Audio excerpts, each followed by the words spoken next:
Video topic today is why have a wide fingerboard.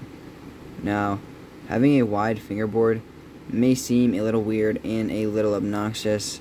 I mean, this fingerboard is just very wide, very long, and some people might be like, what's the point of having a wide fingerboard, right? Like this normal fingerboard right here. This is a flat face G15 deck right here. This deck is like 33 millimeters. And you might even consider like a 36 millimeter deck wide, right? Maybe you ride like a 29 millimeter tech deck or something, just skinnier like this. And you might be wondering, what the heck is the point of getting a deck that is as wide as two other fingerboard decks?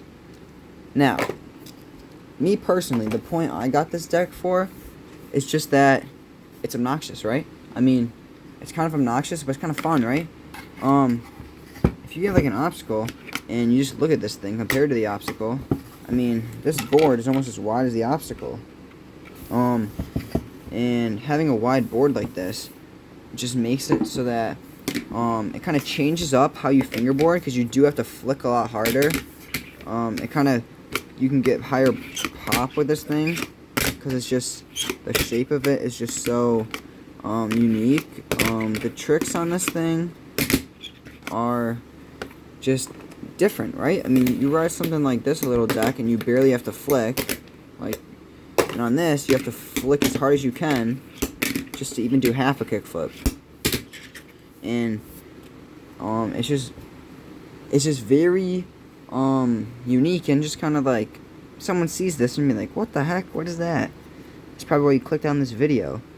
And this thing just really raises a lot of questions. Someone sees, they're gonna be like, what the heck is that? It's as wide as like a bunch of fingerboard ramps, and it also makes like for combos and stuff. So on a ramp like this, on a normal fingerboard, you can only hit one at a time on this, but with a deck like this, you can hit both of them at once. Hop up.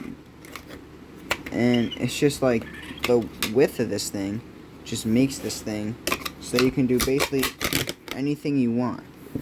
And it's very easy to do like 180 grinds on this because it's so wide.